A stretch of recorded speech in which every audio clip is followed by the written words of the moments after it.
kabajamtoota daawwattoota sagalee kitaaba sagantaa keenya asoosama odaa jala jedhu qabanni dhiyaannee jirra. Amma xumura qophii keenyaatti nu faana turan affeerraa keenya. Barreessaan kitaabichaa Tasfaayee Ayyalaa fi Iddoosaa Kabbadaa. Seenessaan sagalee Fu'aad Awwal.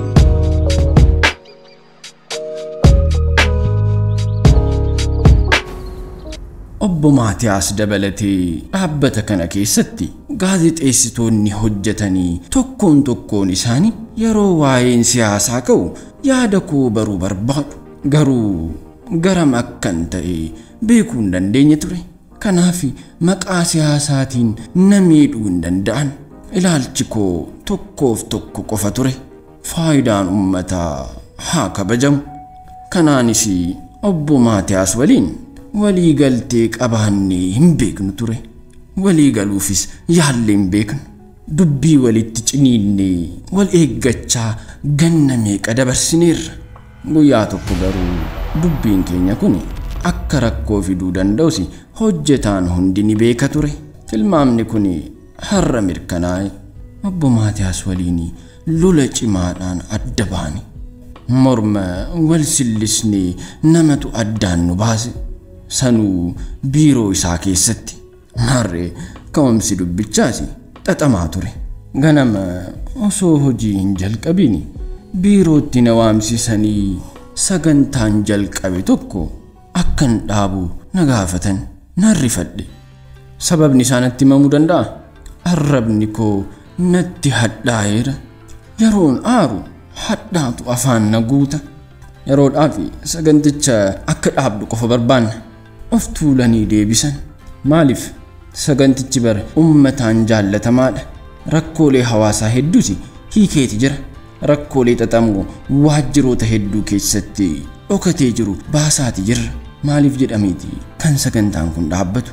Yoo wanti sirraa'uu qabu jiraate ni sirreessina jedhee akka na hubatan sagalee sossobbiitiin gaafadhe. Ni arguuranii akkas jedhan. Yoo kan dhageessu taate dhaga'i. Kun hojii keenya. Dhaabbata kana keessatti kan murteessuu danda'u ana malee miti.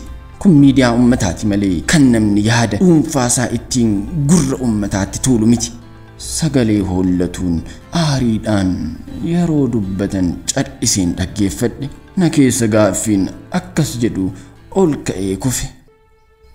Miidiyaa uummataa? Waa'ee miidiyaa biyya kamiitii laata kan dubbataa jiran?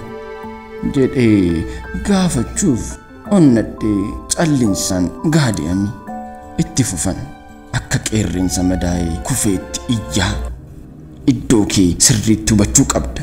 Waan sitti himan fudhachuu malee deebistee nama gogsuun tuffiidha. Amma deebuu dandeessa.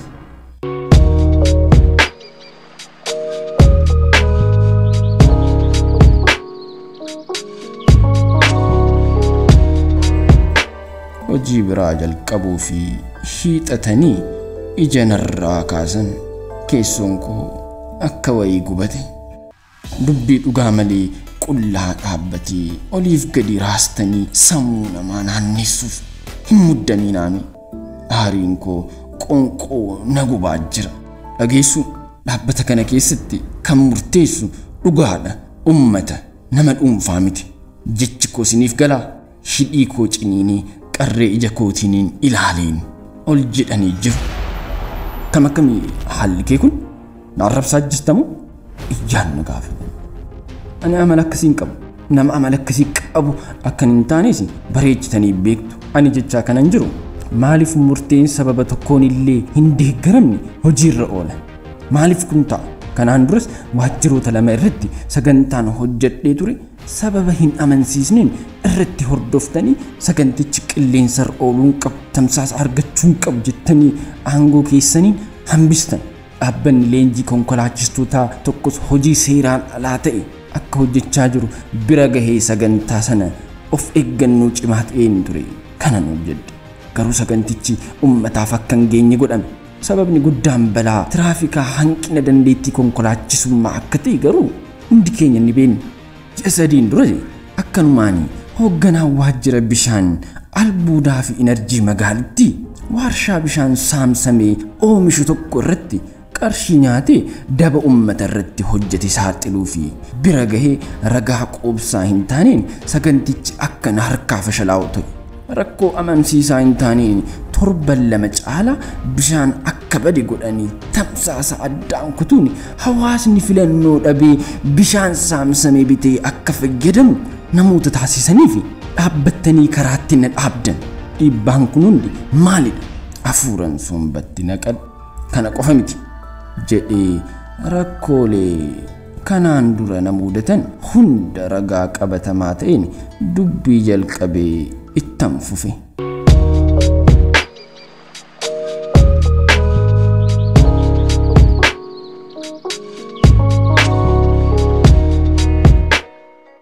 Yeroo tokkos Yuunivarsiitii Kolleejjiin dhuunfaa maqaa guddaa qabu tokko akka shaqaxa gabaa keessa fannifamee gurguramutti digirii fi dippiloomaa namoota ulaagaa barumsaa hin guunnee fi akka gurguru bira gahamee ture. Yakki akkasii qulqullina barnootaa biyyattii dachee nyaachisuuf hojiin isaa kun sababa yartuudhaan gurra uummataa bira akka hin geenye godhame. Kun akka lammiittis ta'e akka naamusa ogummaattis dalagaa saalfachiisudha. Mana kana keessatti dhugaa osoo hin taane sobatti aangoo guddaa qaba. Miidiyaan kun uummataaf dhaabbate jechaa qaama akka silmii foon uummataatti hodhamee dhiiga xuuxu waliin dhoksaadhaan maaliif hiriirra? Maaliif dhugaa halla?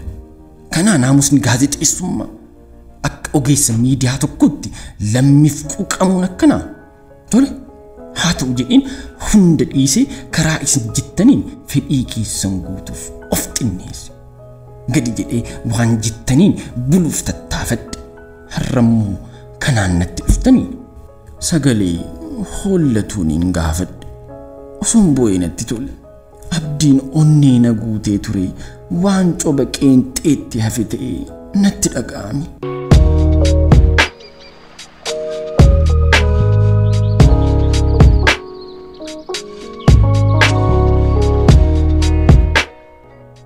Obbo Maatiyaasii dhaabbilee mootummaa fi miti mootummaa tokko tokkoof gabaasa sobaa miidiyaa waliin hojjetan ibsu barreessuudhaan baajata hojii miidiyaatiif ramadame akka waliin qooddatu yoon beekesi battala kanatti itti kaasuun barbaanne.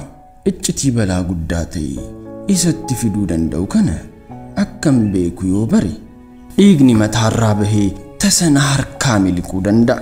Dhukkubsataa dhiibbaa dhiigaa ta'uu isaa dagachuun narra hin eeggamu. Yeroon aaru of wallaaleen qalbii dhaba. Sammuun kiyya guutumaan guututti bakkaa dhabamee fagootti narraa godaana. Jechi afaanii na bahu hundi to'annoo malee ta'a. Addunyaa jeeqamee fi keessummaa ta'e keessan jiraachuu jalqaba. Ammasii addunyaa sana keessan jira. Fuulli obbo Maatiyaas dafka coccobeera. Miira obsi keessaa dhimbiibameenii dubbiin kiyya raajii itti ta'e ija babaasee na ilaala. Qalbii sodaadhaan hin hudhamneen ija babaaseen sochii isaa to'adhe. Sagalee miira aariitiin hacuuccamee hollatuun dhugaa onnee koo madeesse isa biroon kaase ittan fufe. Nan beeka maaliif kun akka ta'e. Dhaabbanni amma uummata irratti mari'achiisuuf filadhe rakkoolee xaxamoo hedduun kan marfamedha. Kanaaf adeemsi koo akka isa hin baasne hubannaanii gara keessanitti gora. Isinis tole jettanii aangoo keessaniin fayyadamtanii saganticha dhaabuu fi murteessitan. Kun doofummaadha. Sammuudhaan goguudha. Qarshiidhaan kakuu diiganii dhugaa haalanii sobaaf looguudha. Ol ka'een dhaabbadhe. Obbo Maatiyaasii waan jedhan dhabanii aariidhaan gungumaa duraanuu akka baalagee guddis badii taate ni beekna. Sirumaayyuu naamusa ogummaa nama hin qabnedha.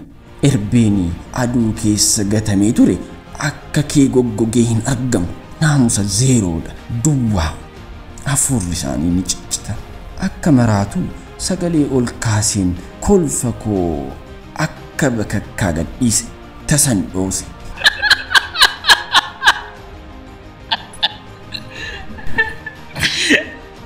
Naamusaa naamus ogummaa jettanii haala ta'aa jiruun akka rifachuu ta'anii na ilaalan.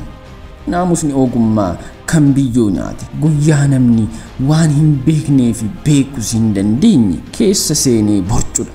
Guyyaa namoonni akka keetii faayidaadhaan biyya gurguran iddoo isaan hin madaallerra taa'anii sammuu dhiqamaadhaan soba gurguran dhugaa awwaalan.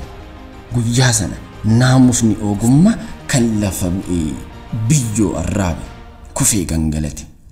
Akka gaazexeessitoota tokko si jala deemanii ususanii jiraatanii yoo na yaaduu barbaadde dogoggorteetta. Isaan sammuu ogummaa kanaa fi kabaja qabu osoo hin ta'in kan qaban qalbii of jaallatummaati. Yeedaloonni jiruuf jireenya isaaniis ofittummaadha. Jechi arraba koo irratti hidhamuu jalqabe. Aariidhaan hollachuun jalqabe. Quufti kee kun garuu kan nagaanatti hin fakkaatu. Bor miila koorra kuftee boossa. Maal naan jedhe amma narraa ba'i.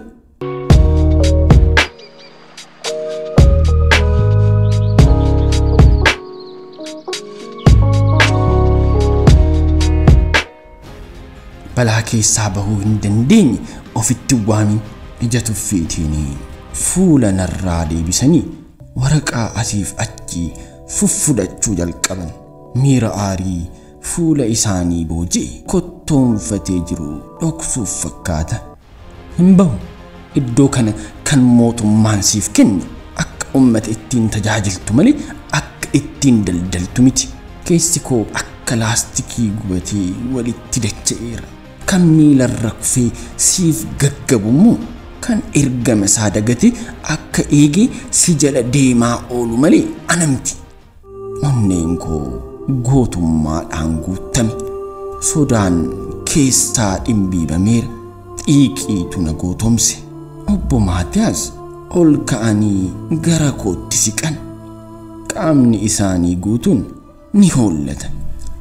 Shamizii ol butachaa lolaaf qophaa'anii kallattii ani dhaabbadheen muddamaan dhihaatan. Atis nama taatee namaan akkas jettaa? Du'a silmi dhoqqee. Arraba isaanii jecha nama qaanessuun guutanii hedduu jedhan. Anis ittiin deeme. Hojjettoonni naannoo biraa jiran waca keenya dhagahanii fiigichaan gahanii addaan nu baasan. Na argita kadhattuun nana yoon gatii keessiif kennu baadde na argita jecha geeraran. Obbo Maatiyaas dubbiin koo gubaa summii itti taanaan summii hemloos Soqraaxas obaafame. Summii cimaa sammuu gubu. Funyaan isaanii akka kumbii arbaa dheeratu irratti dafqifinini. Kun sagalee kitaabaati. Viidiyoo keenya yoo jaalattan like, share, subscribe gochuu keessan hin dagatinaa. Jajjabeessaa. Isin jaalanna. Horaa bulaa.